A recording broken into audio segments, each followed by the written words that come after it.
નમસ્કાર મિત્રો દેશ અને દુનિયાના સુપરફાસ્ટ સમાચારમાં તમારું સ્વાગત છે। રોજગાર ક્ષમતામાં ગુજરાત 8મા ક્રમે જોવા મળ્યું છે।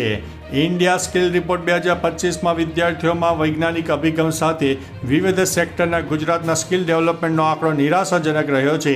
સ્કિલ ઇન્ડિયા 2025ના રિપોર્ટમાં એવા તારણો રજૂ થયા છે કે યુવાનો માટે રોજગાર ક્ષમતામાં દેશના ટોપ 5 રાજ્યોમાં પણ ગુજરાતને સ્થાન મળી શક્યું નથી। રોજગારની ક્ષમતામાં ગુજરાત 62% સાથે 8મું સ્થાને રહ્યું છે। શહેરોમાં 60.63% સાથે અમદાવાદ 10મા ક્રમે જોવા મળ્યું છે। મિત્રો, અન્ય મહત્વના સમાચારની વાત કરીએ તો ટેરિફમાં કોઈ ફેરફાર નહીં, અમેરિકી અધિકારીઓની સ્પષ્ટતા।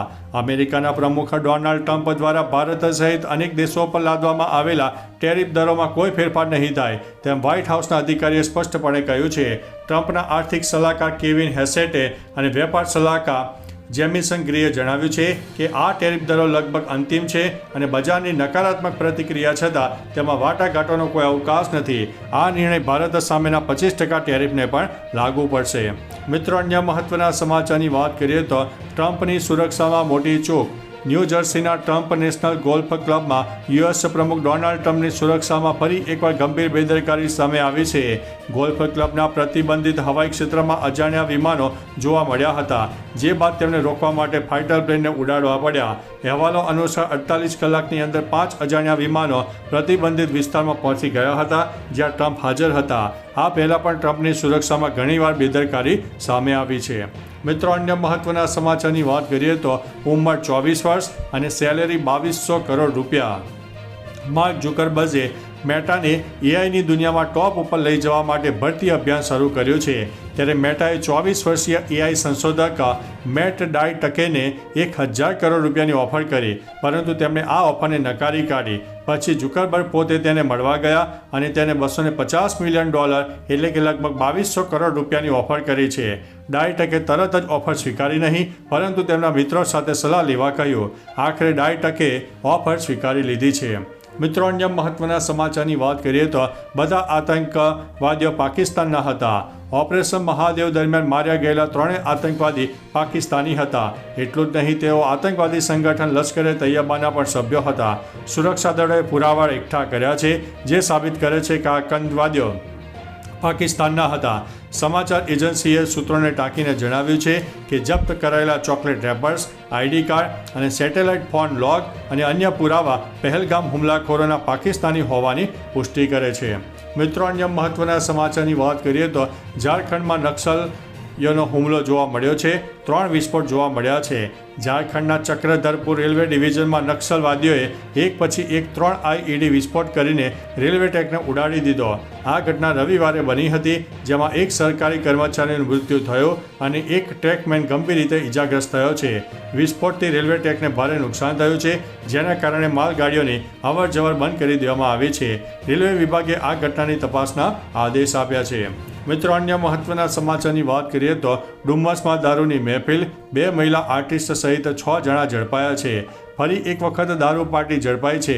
મોડી રાત્રે સુરતના ડુમ્મસ વિસ્તારમાં આવેલી હોટલના રૂમ નંબર 443માં યોજાયેલી દારૂની મહેફિલ ઉપર પોલીસે રેડ પાડી।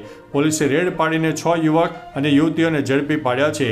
પોલીસે 2 મહિલા આર્ટિસ્ટ સહિત કુલ 6 લોકોની ધરપકડ કરી છે। પોલીસે તમામ આરોપીઓની અટકાયત કરી છે અને તેમની સામે કાયદેસરની કાર્યવાહી હાથ ધરી છે। મિત્રો, અન્ય મહત્વના સમાચારની વાત કરીએ તો રાજકોટ ભાજપ નેતા પર યુવતીનો આક્ષેપ। રાજકોટમાં એક યુવતીએ તેના મૃતક પિતાના મોટાભાઈ અને ભાજપ નેતાઓ પર આક્ષેપ કર્યા છે। જસદણ પ્રભારી દિનેશ અમૃત્યા પર આક્ષેપ કરાયો છે। મૃતક પિતાની મિલકત પચાવી પાડવાનો પ્રયાસ કરવાનો આક્ષેપ કરવામાં આવ્યો છે। યુવતીએ સોશિયલ મીડિયામાં પોસ્ટ મૂકીને મદદ માગી છે। મુંબઈ રહેતી દીકરીએ રાજકોટ પોલીસ ઉપર આક્ષેપ કર્યા છે। મારા પિતાના સગા મોટાભાઈ દાદાગીરી કરે છે, મિલકત પડાવવા ઘરમાં ઘૂસીને હુમલો કર્યાનો પણ આરોપ લગાવ્યો છે। મિત્રો, અન્ય મહત્વના સમાચારની વાત કરીએ તો દૂધસાગર ડેરીની મોટી જાહેરાત। મહેસાણાની દૂધસાગર ડેરીને પશુપાલક ખુશખબર આપ્યા છે। 65મી સાધારણ સભામાં ચેરમેન અશોક ચૌધરીએ દૂધના ભાવમાં ફેરફાર કરીને વધારા તેમજ અન્ય કલ્યાણકારી યોજનાની મોટી જાહેરાત કરી છે। દૂધસાગર ડેરીએ 437 કરોડનો ભાવ ફેર વધારો આપવાની જાહેરાત કરી છે, તેમજ પશુપાલકોને 10% ડિવિડન્ડ આપવાની પણ જાહેરાત કરી છે। અકસ્માત વીમાની રકમ પણ બમણી કરી છે। મિત્રો, અન્ય મહત્વના સમાચારની વાત કરીએ તો આંગણવાડી કાર્યકરોની ગાંધીનગરમાં રેલી. પોતાની પડતર માંગણીઓ સાથે ભારતીય આંગણવાડી કર્મચારી સંઘ દ્વારા ગાંધીનગરમાં એક મોટી રેલીનું આયોજન કરવામાં આવ્યું. આ રેલી એક સર્કલથી લઈને સત્યાગ્રહ છાવણી સુધી પહોંચવાની હતી.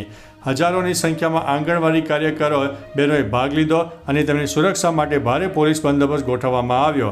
રાજ્યના મહિલા અને બાળ વિકાસ મંત્રીને આવેદનપત્ર આપીને વિવિધ મહત્વની માગણીઓ રજૂ કરાઈ હતી. મિત્રો, અન્ય મહત્વના સમાચારની વાત કરીએ તો લ્યો બોલો, દિલ્હીમાં મહિલા સંસદની ચેન લૂંટાઈ. દિલ્હીમાં હવે નેતાઓ પણ સુરક્ષિત નથી. સોમવારે સવારે સંસદની નજીક મોર્નિંગ વોક દરમિયાન કોંગ્રેસના મહિલા સાંસદ સુધા રામકૃષ્ણની ગળામાંથી ચેન ખેંચીને અજાણ્યા શખ્સો ફરાર થઈ ગયા. આ ઘટના બાદ તેમણે કેન્દ્રીય ગૃહમંત્રી અમિત શાહને પત્ર પણ લખ્યો છે. પોલીસે ફરિયાદ નોંધીને સીસીટીવી ફૂટેજની મદદથી આરોપીની શોધખોળ હાથ ધરી છે. આ ઘટનાએ દિલ્હીમાં સુરક્ષા વ્યવસ્થા ઉપર સવાલો ઊભા કર્યા છે.